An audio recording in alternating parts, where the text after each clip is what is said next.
Maria, what happened last week?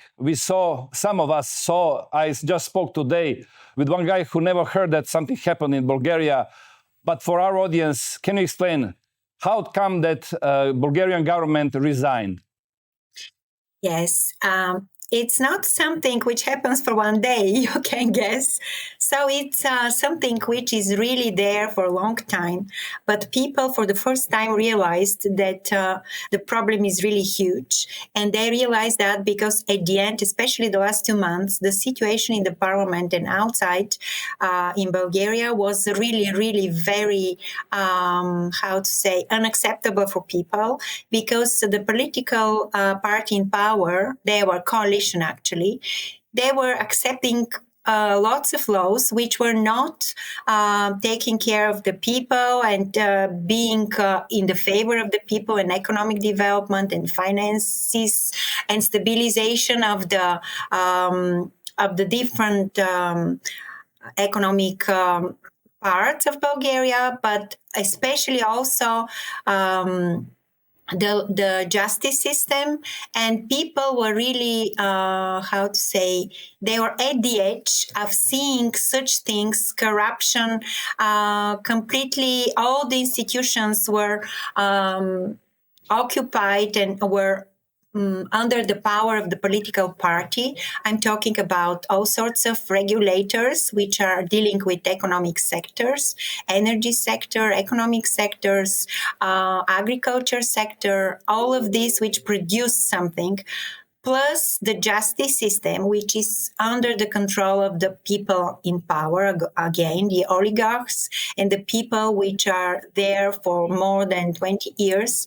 And at the end, they were really behaving like there is nobody else except them. They accept all sorts of laws which were servicing them. They were ready to sell everything which was for sale, including Lukoil, this petrol company, including the hazard business, all sorts of industries which they like to have under their control. They did it officially for 20-second sessions in the parliament or the commissions.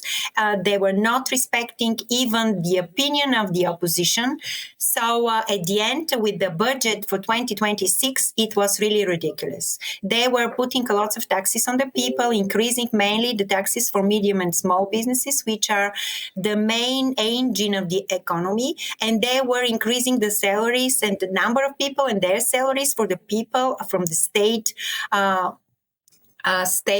public sector, especially the security sector, the Ministry of Internal Affairs and the Ministry of Defense, and the justice sector, because these are the ones who are protecting them and who are really providing their politics and their deals and whatever they're dealing. Plus, they are paying with this. They are actually trying to steal lots of money through the state bank and the all sorts of European programs, because that's the way how they buy the elections, and they pay to the people especially from the small regions, which are totally depending on them, the mayors, the people on state jobs, because there is no other businesses in these small regions and small towns and villages. So these are really totally depending on them. So finally, the situation with the corruption and with the paid elections and the laws which were there accepting, and this ridiculous budget came to the situation when they, even for the 25 years period, they have never talked to the representatives of the industry, big industries, and this has never happened before. This time they were even saying, we are not here to accept your opinion. If you like it, take it. If not, we will approve it ourselves, because we have majority in the parliament and we are going to do it. And it was really the end of this long story, and everybody went to the street, and they were starting with not accepting the budget as such. But then the protests really became so big in every town, in every small villages, and people were there from different ages, different political parties, with one simple request: please, we want you to resign and get out of your chairs and leave us. Yeah. You sent me some videos from these protests. We'll see it through our conversation. You entering in the eurozone, does this protest has anything to do with this? Sorry, I didn't hear the last sentence. You as a Bulgarian entering in eurozone, does this protest has anything to do with this? Yes, of course, yes, because actually the base for this budget, which was proposed, was something which was requested from European Commission in order to be accepted in the eurozone, which means 3% deficit, inflation rate also 3%, and the GDP through the debt something below 60%. So for the last criteria, we are okay because we have relatively low debt to GDP because of the International Monetary Fund regime, which were there for 27 years. But the rest of the two criteria, which were inflation rate and the deficit, were completely not showing the real picture. They were arranged in such way, and that's why the government were trying, and the Ministry of Finance were trying to hide a lot of the costs through the Bulgarian Development Bank, which is under the control of the state, in order to not to be included in the calculation for the deficit. And also because of this increase of the salaries and increase of the number of the people under the in the public sector, all these incomes has to be covered somehow. They had to be put there because the costs were fixed and promised, and they had to keep their promises.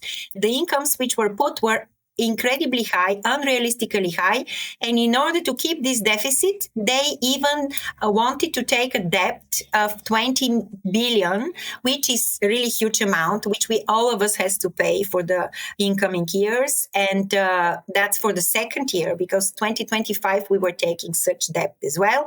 Next year, again. So everything was arranged, and all the figures in this budget were not realistically calculated. They were not saying the truth because inflation rate is much above 3%. It's nearly 9 to 12%. They even changed the person on the top of the National Statistical Institute and even they changed the law because the new one was elected for 5 years, and in order to be changed, they changed the law that now the Ministry of Finance can change the person on the top of this ministry of this institute, because they needed to have these figures in order to be compliant with the requirements for entering into the eurozone. So around this, the budget was arranged, and around this, lots of lies were coming, and they were putting increase of taxes for the working business, mainly small and medium enterprises, plus taxes for entrepreneurships, and all this, and also they increased the tax for security payments for the pensioners with 2%, which is actually 2 basic points, but it's 20% increase. And all this burden was put there out of the business to serve the state public sector, to serve them. And it was really, really a huge injustice, and people were completely stressed, and they said, no way. Yeah. You want to say they falsificate your balance sheet of Bulgaria? Yeah. Yes. Because same thing happened with Greece in 2012, I think. And after that, that was huge crisis in Greece. And what you're saying, that reminds me of this.